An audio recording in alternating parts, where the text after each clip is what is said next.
Namaku Arlina. Usiaku 32 tahun. Aku direktur eksekutif di perusahaan properti terbesar se-Jakarta, milik keluarga kami. Orang-orang menyebutku wanita sempurna, berpendidikan tinggi, punya karier gemilang, penampilan menarik, tapi tak banyak yang tahu. Setiap malam saat aku menatap langit-langit kamar apartemen mewahku, aku merasa hampa. Pagi itu, dunia berputar seperti biasa, rapat dengan investor, wawancara untuk media bisnis, makan siang dengan rekanan, semua berjalan rapi. Sampai sore hari, ketika aku hendak pulang, dan mobilku mogok di basement kantor, aku tidak panik, hanya kesal. Supir sedang dalam perjalanan menjemput orang tuaku, dan sinyal di basement entah mengapa mati total. Aku turun dari mobil, berdiri di samping pintu, mengetuk-ngetuk layar ponsel yang membeku. Saat itulah, aku melihat sosoknya. Pria berseragam biru dongker, mengenakan topi lusuh, sedang mengayuh troli, penuh rambu parkir. Ia berhenti, menatapku dengan heran, lalu tersenyum. Mobilnya bermasalah, Bu? Tanyanya ramah. Aku sempat ragu menjawab, tak terbiasa diajak bicara oleh staf seperti ini tanpa perantara. Iya, tiba-tiba mati sendiri. Ia berjalan mendekat. Boleh saya bantu cek, Bu? Aku mengangguk pelan. Ia membuka kap mobil, memeriksa baterai, kabel, lalu mengetuk sesuatu. Tak sampai 5 menit, suara mesin mobil kembali hidup. Sudah bisa, Bu. Mungkin cuma koneksi akinya longgar, Katanya sambil tersenyum lebar. Aku menatapnya, sedikit terkesima. Ia jauh dari tipikal pria yang biasa kuhadapi, yang memakai jas mahal dan bicara soal saham. Tapi caranya bersikap sederhana, tapi tulus. Ada sesuatu yang berbeda. Namamu siapa? Bayu, Bu. Saya kerja jaga parkir di sini. Jawabnya sambil menunduk hormat. Bayu. Nama itu menempel di benakku sepanjang perjalanan pulang. Aneh. Aku merasa berbicara dengan manusia, bukan peran. Dan aku tak tahu kenapa. Tapi malam itu, aku ingin mobilku mogok lagi besok. Dan ternyata, keinginan itu terkabul. Bukan karena mobilku benar-benar rusak. Tapi karena aku sengaja datang lebih pagi, lalu diam-diam mencabut kabel aki.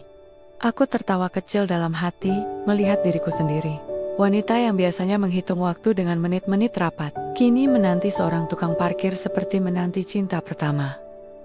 Bayu datang tepat waktu, membawa troli berisi rambu dan papan informasi. Wajahnya sedikit kaget melihatku di sana. Aku pura-pura panik. Mobilnya mati lagi, kataku, sedikit berlebihan. Ia tidak curiga, hanya tersenyum lebar dan membantu lagi. Sejak hari itu, basement parkir berubah jadi semacam tempat pelarian, tempat aku bisa tertawa tanpa harus menjaga image. Dan yang terpenting, tempat aku merasa dilihat sebagai manusia biasa. Kami mulai sering mengobrol, awalnya soal mobil, lalu soal cuaca, lalu perlahan soal hidup. Bayu bercerita kalau ia berasal dari Magelang, anak tukang tambal ban, dan penjual bubur keliling. Ia merantau sejak umur 18, mencoba segala macam kerja, dari loper koran, buruh gudang, hingga akhirnya diterima jadi petugas parkir resmi di gedung kantorku. Aku tidak bilang siapa aku. Baginya, aku hanya Mbak Arlina, perempuan kantoran yang suka turun ke basement untuk cari udara segar dan ngobrol dengan tukang parkir. Hari-hari berlalu, aku mulai menantikan pagi dan sore hanya karena ingin melihatnya. Lalu, suatu malam, hujan turun sangat deras. Saat aku hendak pulang, supirku tak bisa menjemput karena jalanan tergenang. Semua pegawai sudah pergi, hanya aku dan Bayu yang masih bertugas. Kalau nggak keberatan, saya antar Mbak. Pakai motor saya aja daripada Mbak kehujanan di sini. Aku menatapnya, tawaran yang sederhana tapi mengguncang hatiku. Aku mengangguk. Dan malam itu, untuk pertama kalinya, aku dibonceng naik motor bebek tua.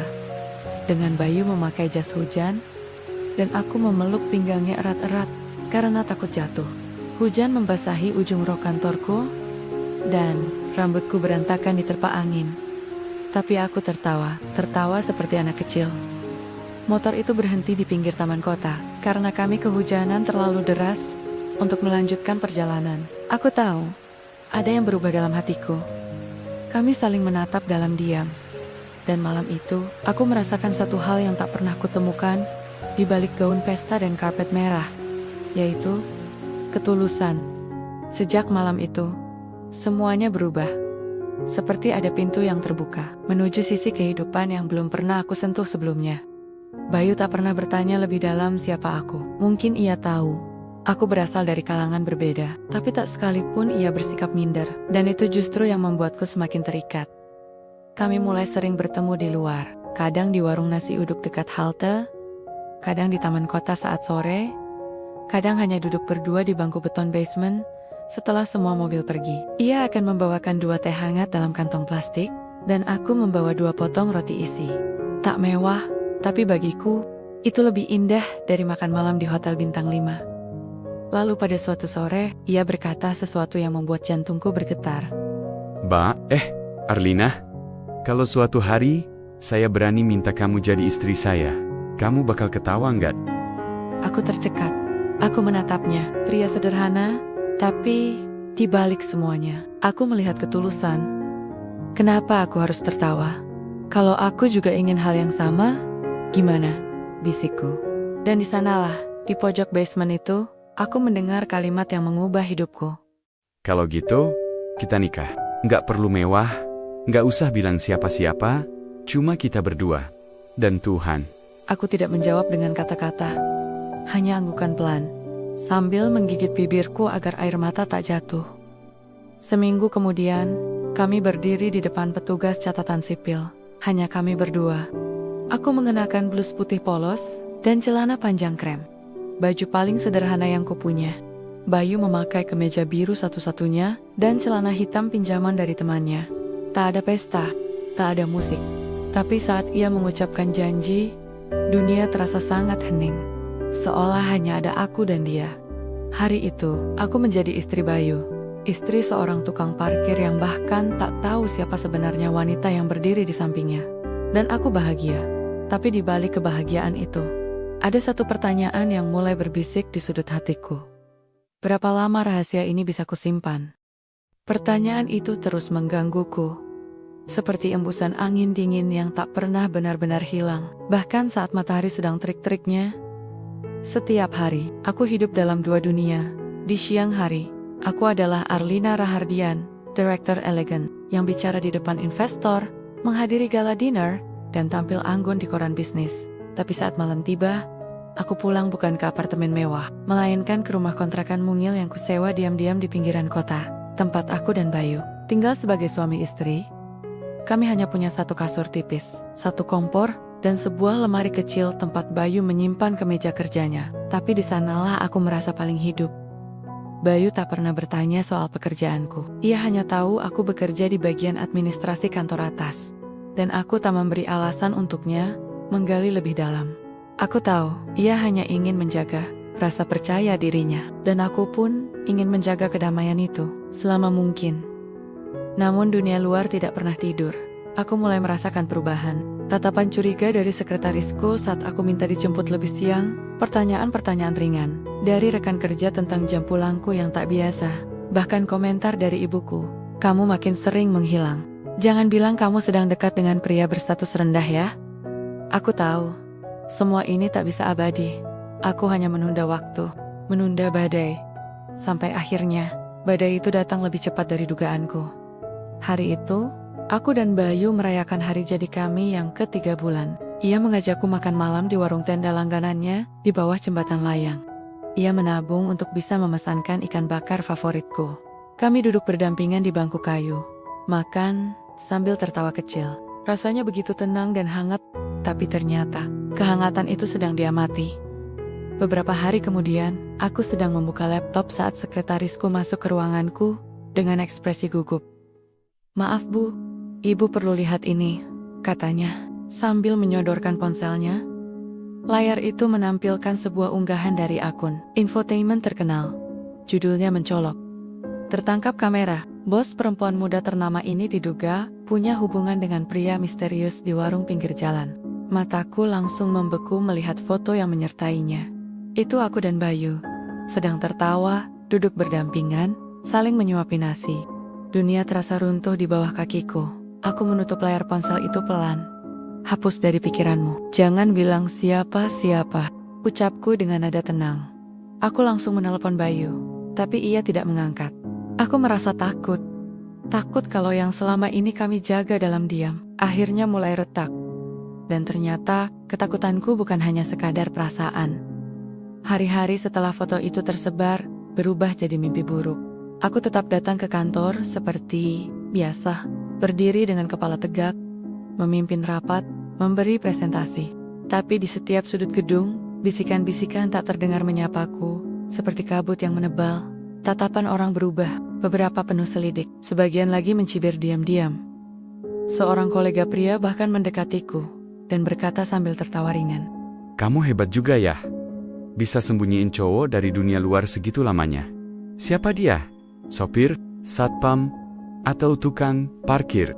Aku tersenyum palsu. Itu hanya berita murahan, jangan percaya semuanya. Tapi hatiku semakin tenggelam. Aku bisa mengendalikan narasi di rapat pemegang saham, tapi aku tidak bisa mengendalikan narasi di media sosial. Komentar-komentar mulai bermunculan. Beneran gak sih direktur cantik ini pacaran sama cowok kampung? Kok bisa seleranya nyasar ke tukang parkir? Jangan-jangan dia cuma main-main, atau malah strategi pencitraan. Mau kelihatan sederhana biar dapat simpati? Setiap notifikasi jadi tusukan kecil di dadaku. Bukan karena aku malu pada Bayu, tidak sama sekali. Tapi karena aku tahu, ini akan sampai ke telinganya. Dan benar saja, malam itu, Bayu duduk diam di lantai dekat jendela. Wajahnya tanpa ekspresi, dan matanya tampak asing. Aku memeluknya dari belakang. Ia tak menolak, tapi juga tak membalas. Kamu lihat beritanya ya, bisikku. Ia mengangguk pelan. Aku dengar dari teman kerja, katanya aku terkenal sekarang. Bayu, aku gak peduli apa kata orang. Yang penting, kita... Kamu mungkin gak peduli, Lin, tapi aku bukan orang yang terbiasa dilihat, apalagi ditertawakan. Aku menatapnya lama. Ada luka di balik suaranya. Luka yang bukan hanya datang dari gosip hari ini, tapi dari masa lalu yang mungkin belum sembuh sepenuhnya. Kamu gak sendiri, Bayu. Kita hadapi bersama, kataku dengan lirih. Ia menghela napas. Aku cuma takut. Kamu akan menyesal nanti. Aku nggak akan menyesal. Satu-satunya yang aku sesali, mungkin aku terlalu lama menyembunyikanmu. Ia tersenyum, tipis sekali, lalu memelukku erat. Dan malam itu, kami tidur dalam diam, tak banyak bicara, hanya saling menggenggam, seakan dunia di luar bisa jatuh, kapan saja. Keesokan paginya, sebelum aku berangkat ke kantor, aku menerima surat panggilan dari Dewan Direksi Keluarga. Surat itu membuat tanganku gemetar. Pertemuan penting terkait reputasi perusahaan dan pilihan pribadi Direktur Arlina yang dianggap membahayakan citra perusahaan secara keseluruhan. Aku menatap surat itu lama. Aku tak tahu harus memilih yang mana, cinta atau dunia yang selama ini kubangun sendiri. Pagi itu, dunia terasa lebih sunyi dari biasanya. Bayu diam saja, duduk di bangku kayu kecil sambil merapikan sepatu kerjanya. Aku tahu, ia bisa merasakan ketegangan dalam setiap gerakku. Aku harus ke rapat penting, kataku pelan. Ia hanya mengangguk, tidak bertanya apa-apa. Aku tiba di ruang rapat lebih awal dari semua. Duduk di ujung meja panjang yang biasa ku pimpin dengan percaya diri. Tapi hari itu, aku merasa seperti terdakwa. Satu persatu direksi keluarga masuk dengan wajah serius. Pamanku, yang menjabat komisaris utama, membuka suara lebih dulu. Arlina, kau tahu kenapa kami mengundangmu? Aku mengangguk pelan. Ia menyodorkan beberapa lembar cetakan, foto-foto tangkapan layar, dan komentar-komentar netizen yang menyakitkan. Ini bukan hanya soal reputasimu, ini soal citra perusahaan. Dan jangan lupa, sebagian besar saham perusahaan ini milik keluarga. Jika kamu terus mempertahankan hubungan yang seperti itu, kita semua ikut terkena imbasnya. Dengan tukang parkir, tanpa masa depan, dan kau, pewaris perusahaan miliaran. Ia berkata seolah aku telah menghancurkan tatanan dunia. Jadi, apa yang kalian inginkan? Suaraku terdengar datar, tapi hatiku sudah retak-retak. Ibuku, yang duduk di sisi kanan meja, berbicara lembut namun dingin. Kami hanya ingin kau mempertimbangkan masa depanmu, dan masa depan perusahaan ini. Putuskan segera. Jika kau masih ingin berdiri di sini, maka tinggalkan dia. Aku menatap wajah mereka satu persatu. Wajah yang selama ini kupatuhi, yang selalu menuntut kesempurnaan. Aku hanya bisa memikirkan satu hal. Mereka tak pernah benar-benar bertanya, apakah aku bahagia? Hari itu aku pulang tanpa bicara sepatah kata pun. Bayu menyambutku seperti biasa, dengan teh hangat dan senyum lelah setelah bekerja. Tapi aku tahu, aku tak bisa menyembunyikan lagi semuanya darinya. Ada yang harus kamu tahu, kataku pelan. Aku bukan hanya staf administrasi di kantor atas. Aku direktur. Aku pemilik sebagian gedung itu. Dan semua yang terjadi sekarang menyangkut kita. Bayu terdiam. Lalu ia bicara dengan suara sangat pelan. Jadi semua yang mereka omongin, benar? Aku mengangguk. Ia menghela napas dalam, menutup wajah dengan kedua tangan. Kenapa kamu nggak bilang dari awal, Lin? Aku nggak marah. Kamu kaya. Aku marah karena kamu sembunyiin aku dari hidupmu yang sebenarnya. Aku cuma ingin punya satu tempat, satu ruang, di mana aku bisa jadi diriku sendiri, tanpa tuntutan, tanpa citra. Dan tempat itu cuma kamu. Tapi kalau keberadaanku justru bikin hidupmu hancur, kamu harus bilang. Yang hancur adalah dunia yang selama ini kupaksakan. Malam itu, kami tak bicara banyak. Tapi saat aku bangun keesokan paginya, tempat tidur di sebelahku kosong. Dan pintu rumah sedikit terbuka. Bayu menghilang. Aku berdiri lama di ambang pintu, rumah kontrakan kami yang terbuka setengah. Pagi itu sunyi, seperti rumah yang baru saja kehilangan denyut nadinya. Bayu tak meninggalkan pesan, tak ada sepucuk surat, seolah kepergiannya telah dipikirkan jauh-jauh hari. Bahkan, sepatunya yang biasa diletakkan sembarangan di dekat pintu, kini tak ada. Aku tahu, ini bukan marah sesaat. Ini adalah keputusan. Dan jujur, aku hancur. Aku meneleponnya puluhan kali, tapi nomor itu tak lagi aktif. Aku mendatangi tempat kerjanya, tapi rekan-rekan Bayu hanya bisa mengangkat bahu. Kemarin sore dia pulang, kayak biasa, nggak bilang apa-apa, kata salah satu petugas parkir. Sejak saat itu, aku mulai mencari.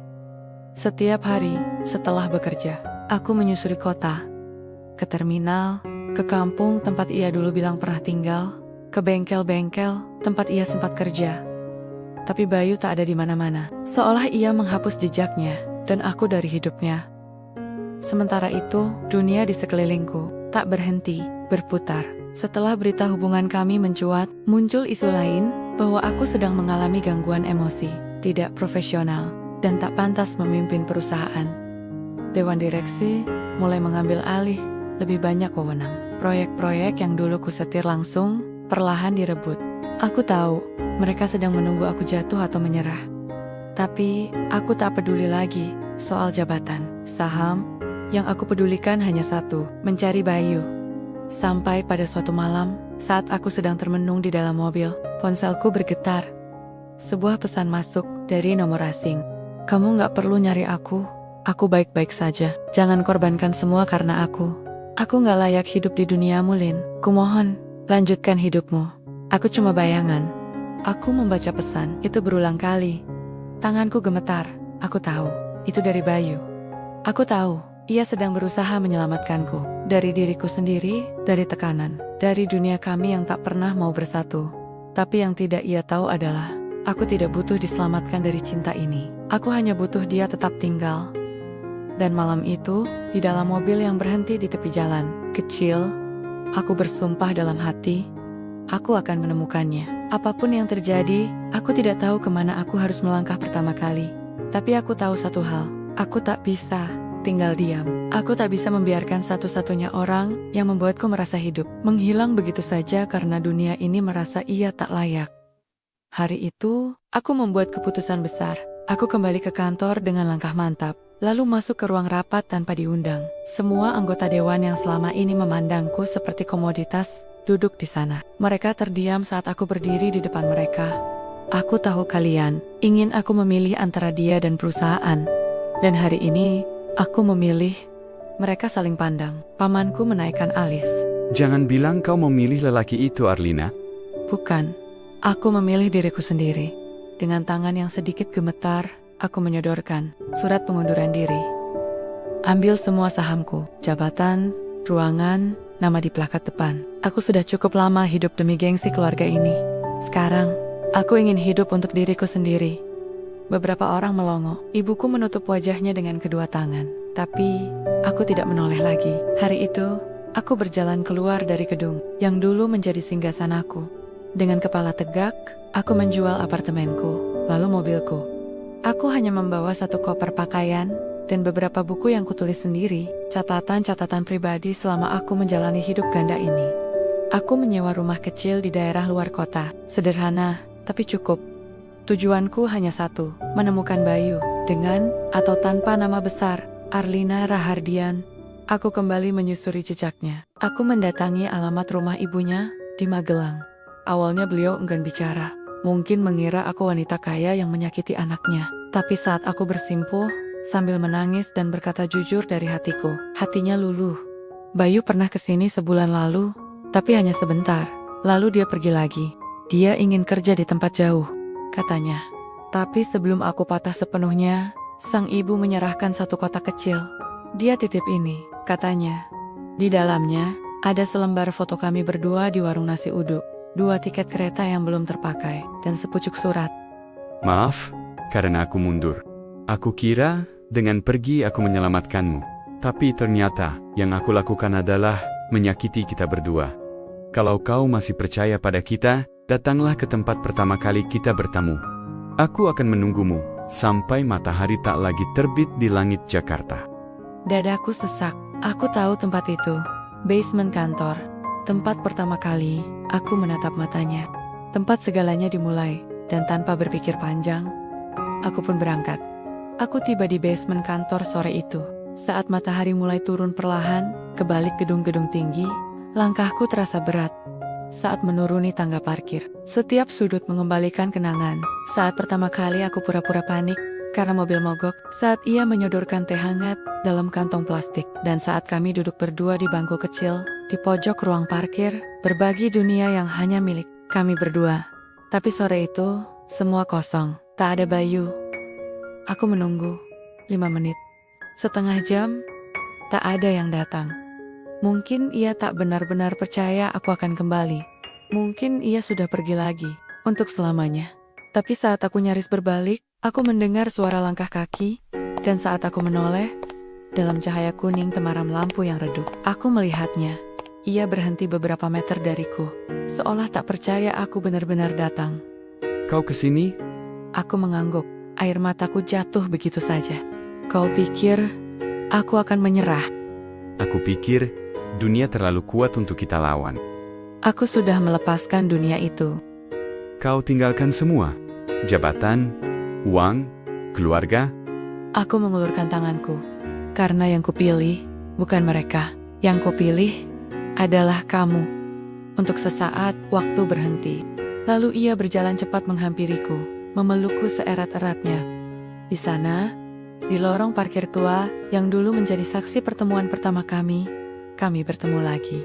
2 jiwa yang sama-sama patah, tapi memilih untuk saling menjahit luka. Aku minta maaf, Lin. Aku hanya ingin kau tetap berdiri. Aku bisa berdiri, tapi hanya kalau kau di sisiku.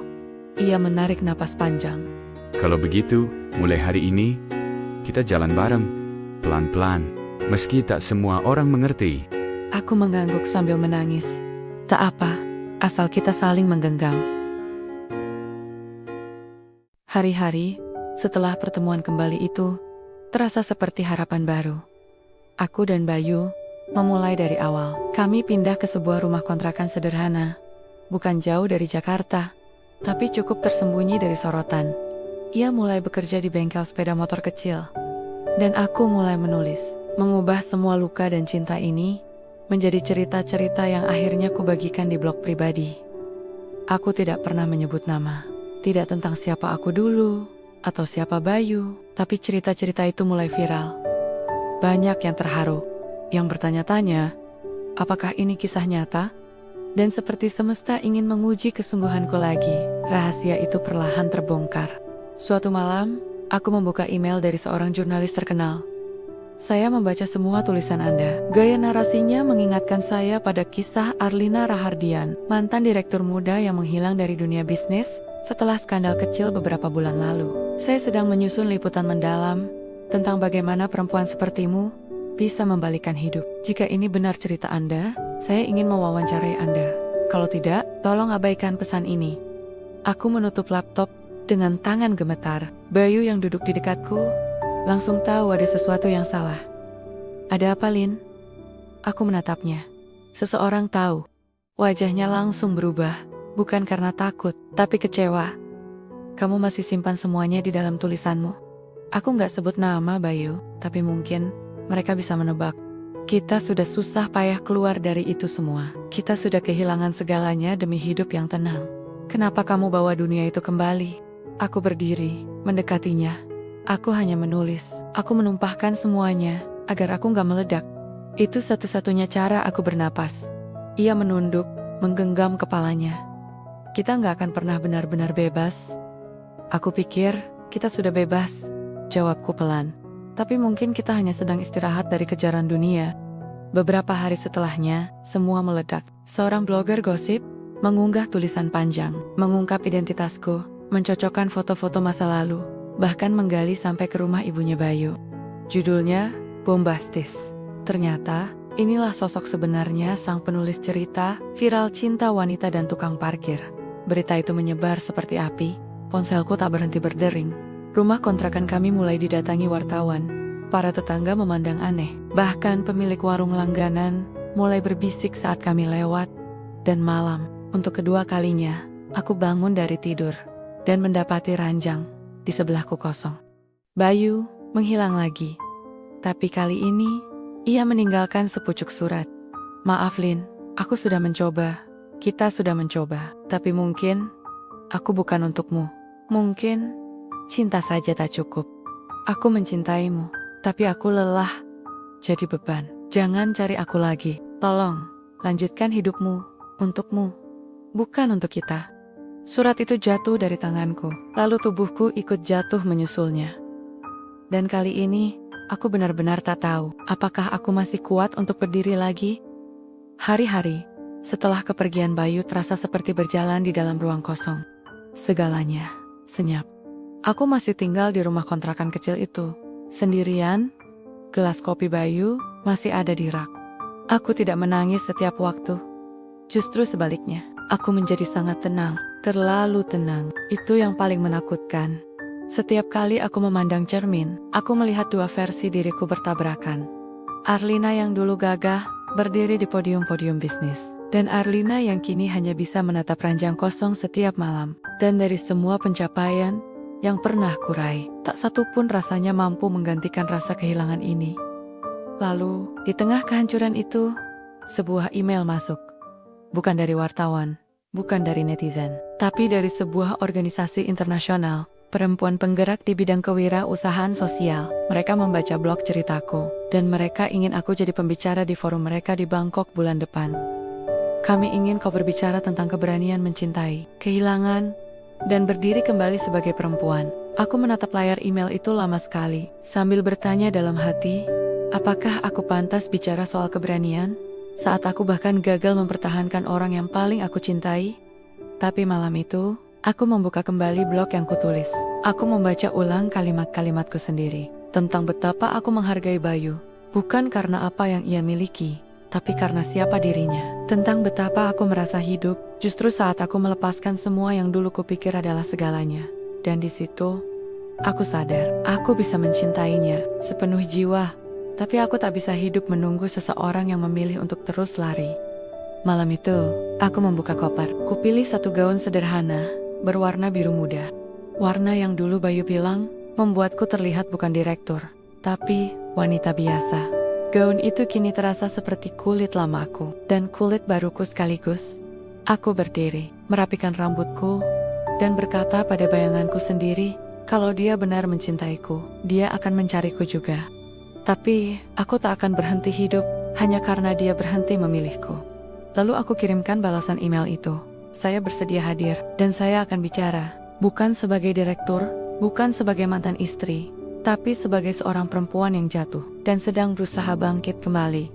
Aku tiba di Bangkok seminggu kemudian, kota yang penuh warna dan suara, seolah tidak pernah tidur. Tapi meskipun aku berada di negeri asing, aku merasa seperti baru saja pulang, ke dalam diriku sendiri. Di dalam ruang konferensi yang luas, dikelilingi ratusan perempuan dari berbagai negara, aku berdiri di balik podium. Lampu sorot mengarah padaku. Tapi kali ini, aku tak merasa seperti dipaksa bersinar. Namaku Arlina, ucapku memulai. Dulu, aku dikenal karena apa yang kumiliki. Tapi hari ini, aku berdiri di sini karena apa yang pernah hilang dariku dan apa yang kini sedang kucari kembali. Tentang memilih cinta yang dianggap memalukan, tentang melepaskan nama besar demi seseorang yang bahkan tak memiliki nama dalam dunia ini, tentang kehilangan, tentang luka, dan tentang keberanian untuk tetap bangkit, meskipun bangkit itu artinya berjalan sendiri. Saat aku selesai, ruangan hening, lalu tepuk tangan menggema, merambat dari satu sudut ke sudut lain. Tapi aku tak mendengar semuanya, karena pandanganku tertuju pada satu titik di barisan belakang. Seorang pria berdiri di sana, mata itu masih sama, mata yang membuatku jatuh cinta di tengah panasnya basement kantor. Bayu. Aku turun dari panggung, langkahku cepat, tak lagi peduli pada protokol, pada tamu-tamu penting, atau kamera yang mungkin masih menyala. Ia juga melangkah, mendekat, lalu kami berdiri hanya beberapa jengkal dari satu sama lain. Kau di sini?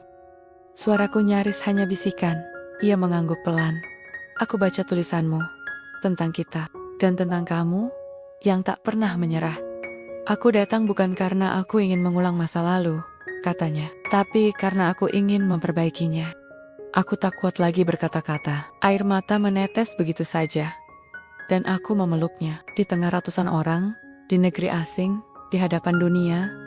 Ia berbisik di telingaku, kalau kau masih bersedia, mari kita mulai dari nol. Tidak lagi sembunyi. Dan untuk pertama kalinya, aku tak merasa harus memilih antara cinta atau harga diri. Karena hari itu, aku memiliki keduanya. Kami kembali ke Indonesia beberapa hari setelah konferensi itu berakhir. Bukan sebagai dua orang yang menyembunyikan cinta mereka dalam kegelapan, tapi sebagai dua manusia yang memilih untuk saling menggenggam meski dunia pernah mengguncang segalanya. Aku dan Bayu menyewa rumah mungil di pinggiran kota Bogor. Tapi buatku, rumah itu terasa lebih megah daripada penthouse yang pernah kutinggali. Karena kali ini, aku tak sendiri. Bayu bekerja di bengkel langganan dekat pasar. Ia belajar cepat, dan sekarang mulai dipercaya untuk menangani motor-motor besar. Tangannya selalu hitam oleh oli, tapi setiap ia pulang dan mencium keningku dengan senyum lelahnya, aku tahu aku sudah sampai di rumah. Sementara aku sendiri mulai menerima undangan dari berbagai komunitas. Aku bercerita bukan sebagai mantan direktur, tapi sebagai perempuan yang jatuh dan bangkit. Tentu tidak semuanya mudah. Masih ada orang-orang yang membicarakan kami di belakang. Masih ada komentar miring di media sosial. Bahkan, beberapa kenalan lama mencoba menasihati agar aku membuka mataku. Tapi aku hanya tersenyum. Mereka tak tahu betapa luasnya dunia yang kupilih bersama Bayu. Meski sempit di mata mereka, suatu sore, kami duduk berdua di beranda rumah. Bayu menatapku lama. Lalu dari saku bajunya, ia mengeluarkan dua benda kecil. Dua cincin perak polos. Dulu kita menikah diam-diam, tanpa siapapun tahu. Sekarang, aku ingin menikah lagi. Di hadapan dunia, biar mereka tahu, ini bukan kisah malu-malu. Ini cinta yang kita perjuangkan. Langit di atas kami abu-abu sore itu, tapi tidak mendung seperti hujan. Justru sebaliknya, teduh. Mungkin seperti hidup kami sekarang, tak secerah dulu, tapi juga tak semenyesakan sebelumnya. Kami hidup cukup, tidak mewah, tapi hangat. Bayu tak lagi menyembunyikan siapa aku dari teman-temannya di bengkel. Aku pun tak lagi takut menyebut namanya di setiap forum yang kuhadiri. Tapi kami masih menjaga satu hal. Kami belum benar-benar bicara ke publik, kepada media, tentang siapa sebenarnya Arlina Rahardian dan suaminya. Sampai suatu hari, seorang produser acara televisi menghubungiku. Ia ingin membuat dokumenter, bukan sensasi, tapi dokumenter yang benar-benar menggambarkan keberanian perempuan menghadapi stigma cinta beda kasta. Katanya dalam email, cerita Anda telah menyentuh banyak orang, tapi dunia belum tahu bahwa cerita itu benar-benar nyata. Jika Anda bersedia bicara, kami akan membantu mengubah persepsi banyak orang. Bayu membaca email itu tanpa ekspresi. Apa kamu ingin bicara ke publik? Tanyanya pelan. Aku diam cukup lama. Lalu mengangguk. Aku tak ingin dunia mengatur hidup kita lagi. Tapi aku juga tak mau terus hidup dalam bayang-bayang. Kalau kamu siap, aku ikut. Langkah pertama kami adalah membuka diri kepada publik. Aku mengadakan konferensi pers yang paling berani dalam hidupku. Dengan suara mantap dan mata yang menyiratkan ketulusan, aku mengungkapkan segala hal yang selama ini kupendam. Tentang rasa cintaku kepada Bayu, tentang perjuangan kami menghadapi tekanan, dan tentang pilihan kami untuk meninggalkan dunia yang hanya bisa melihat dari kacamata kekayaan dan status. Berita itu menyebar, bukan karena sensasi, tapi karena keberanian. Dan yang mengejutkanku adalah reaksi banyak orang. Ada air mata, ada pujian, ada pesan dari perempuan-perempuan yang merasa mewakili. Ada dukungan dari komunitas, bahkan beberapa tokoh yang dulu menutup pintu untukku, kini membuka tangan. Malam setelah konferensi itu, aku duduk di samping Bayu. Aku pikir badai akan datang setelah ini, gumamku. Bayu tersenyum. Mungkin badai akan datang, tapi kita bukan lagi orang yang sama seperti dulu. Sekarang, kita sudah siap. Dan aku tahu, apapun yang akan datang, kami tidak akan lari. Dan rupanya, keberanian untuk tetap tinggal justru membawa kami lebih jauh daripada yang pernah kami bayangkan. Sejak konferensi pers itu, hidup kami berubah. Bukan karena jadi terkenal, tapi karena dunia mulai menatap kami dengan cara yang berbeda. Bukan sebagai janda kaya dan tukang parkir. Bukan pula sebagai kisah cinta yang aneh, tapi viral. Tapi sebagai dua manusia yang bertahan dalam badai dan memilih saling menggenggam, meski dihantam berkali-kali. Aku mulai mendapat undangan, bukan hanya untuk berbicara, tapi juga mengisi kelas. Bayu pun diminta jadi pembicara di bengkel-bengkel pelatihan pemuda, untuk membagi kisahnya, tentang harga diri, tentang mencintai, tanpa rasa malu. Kini, hidup kami jauh dari kata mewah, tapi juga jauh dari tekanan, dari tuntutan, menjadi pasangan sempurna, seperti yang dulu disematkan padaku saat masih memimpin perusahaan besar. Setiap pagi saat membuka jendela dan melihat Bayu sedang menyapu halaman kecil rumah kami, aku tahu, aku lebih sukses dari sebelumnya. Bukankah sukses adalah saat kau bisa tertawa bebas? Saat kau tak lagi merasa perlu membuktikan apapun, selain bahwa kau cukup di mata orang yang mencintaimu. Bayu juga berubah. Ia masih pria sederhana yang dulu kujumpai di basement kantor. Tapi kini, cara ia memandangku berbeda. Bukan karena aku seorang tokoh, atau karena masa laluku, tapi karena kami sudah saling menelanjangi luka dan menerima satu sama lain. Pagi itu, mentari menyelinap perlahan ke dalam kamar kami. Hangatnya jatuh tepat di wajah Bayu yang masih terlelap. Siapa sangka, cinta yang dulu kusembunyikan dalam gelap, kini hidup damai di tempat paling terang. Tak ada lagi surat kabar, tak ada lagi kamera, tak ada lagi suara-suara yang ingin mengatur bagaimana kami seharusnya. Kami sudah mulai dari yang paling nol. Sekarang, kami bangun seterusnya, bersama-sama.